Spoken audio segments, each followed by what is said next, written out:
অস্ট্রেলিয়ার অভিবাসন নীতিতে এসেছে এক নতুন পরিবর্তন। বর্তমান পটভূমিতে রাজনৈতিক চাপ ও আসন্ন নির্বাচনকে কেন্দ্র করে অভিবাসের সংখ্যা কমিয়ে আনার অংশ হিসেবেই সরকারের এই নতুন সিদ্ধান্ত। তবে এই পরিবর্তনের সবচেয়ে বড় প্রভাব পড়বে অস্ট্রেলিয়ার বাইরে অবস্থানরত দক্ষ পেশাজীবীদের ওপর।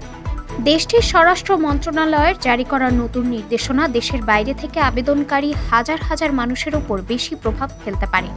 নতুন নিয়ম অনুযায়ী ভিসা প্রক্রিয়াকরণের অগ্রাধিকার তালিকায় মূল দৃষ্টি দেওয়া হয়েছে অস্ট্রেলিয়ার অভ্যন্তরে অবস্থানরত আবেদনকারীদের ওপর। পছন্দের তালিকায় যারা প্রথম ও দ্বিতীয় স্থান পাচ্ছেন তারা হলেন আইন প্রয়োগকারী ও প্রতিরক্ষা খাতের সঙ্গে যুক্ত পেশাজীবীরা।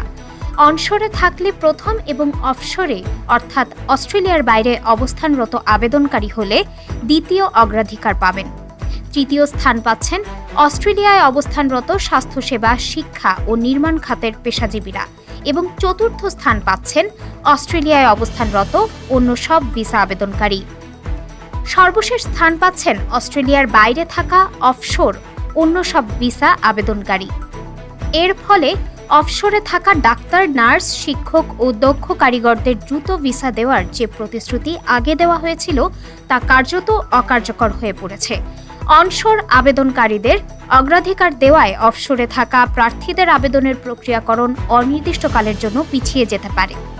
আগে থেকেই যারা অস্ট্রেলিয়ায় আছেন এবং পড়াশোনা শেষ করে প্রয়োজনীয় পেশায় কাজের সুযোগ বা দক্ষতা মূল্যায়ন পাবেন, তাদের স্থায়ী অভিবাসন বা পিআর পাওয়ার পথ এখন অনেক বেশি দ্রুত হবে। পাশাপাশি ওয়ার্কিং হলিডে প্রোগ্রামের মাধ্যমে অস্ট্রেলিয়া এসে চাকরি খুঁজে অনশোরে আবেদন করার সুযোগকেও উৎসাহিত করা হচ্ছে। বলা যায় দেশটির নীতি এখন স্পষ্ট। আগে অস্ট্রেলিয়ায় আসুন, কাজ করুন এবং তারপর স্থায়ী হওয়ার আবেদন জানান।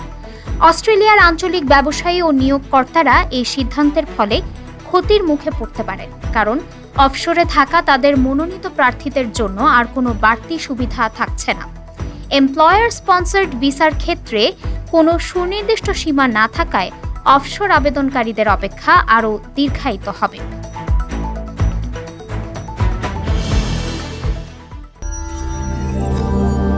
প্রভাত ফেরি পক্ষপাতহীন সংবাদ প্রকাশে অঙ্গীকারাবদ্ধ।